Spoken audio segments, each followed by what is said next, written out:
Okay, so we have our results back. In part one, we went pretty quick. Part two, I want to talk about the results, what might be interesting here, and then identify some other tools that you can download and use and go play with on your own. So this has identified quite a few things. I mean, there's a big list here, 87 subdomains. And I lied to you when I said that it didn't get fourth levels. I thought there used to be a recursive feature where you'd have to do a -R to get those. Now you don't have to do that. It just picks up fourth levels for you. Now, Sublister is great at finding some of these things. Like if we come through here, there is a dev.tesla.com. And I saw down towards the end that there was some staging 2 here, a dev here, a test. These all look juicy. SSO-dev looks juicy. I might be after something like QA as well, or something like vpn.tesla.com. I want to know where your mail is at. So here's webmail, xmail, anything here. You could also look through these lists and possibly identify what kind of tools they're using. You might see something like link.tesla.com or zoom.tesla.com.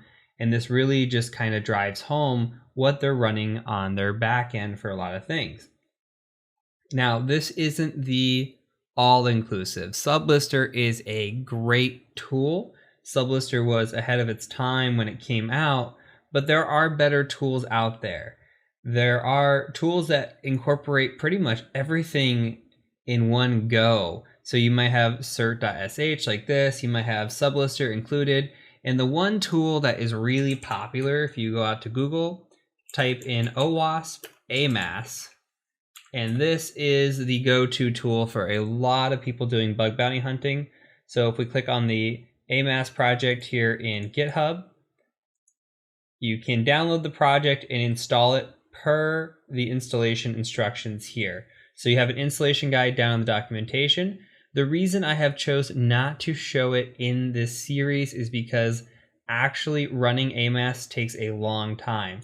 But you can configure AMAS to do a lot of things and find a lot more subdomains. So my challenge to you is to get AMAS installed, and on top of that, see how many more subdomains than 87 can you find when you actually run it.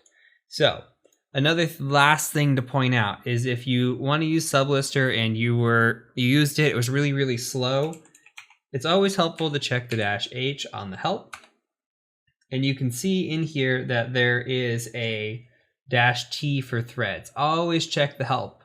So we can specify a domain like we did before, do something like -D of tesla.com, and then you can specify threads of like 100 as opposed to maybe 1 thread or 10 threads that was running originally.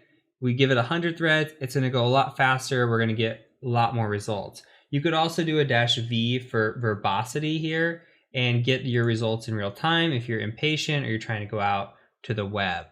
So there are great tools out there for doing subdomain hunting. And again, subdomain hunting is very, very critical because if we just limited ourselves to tesla.com, look at all the things that we would miss. So we can find out a lot here. Now, not all of these pages are going to be alive also. There's a good possibility that we can go to something like this mfa.dev or -dev.tesla.com and then it won't work. We can give it a go and see. Like, not always do these work. These are what show up in search engines, but it's worth knowing about them. And there are other tools out there such as like, go to Google, such as Tom Nom Nom's HTTP probe like this.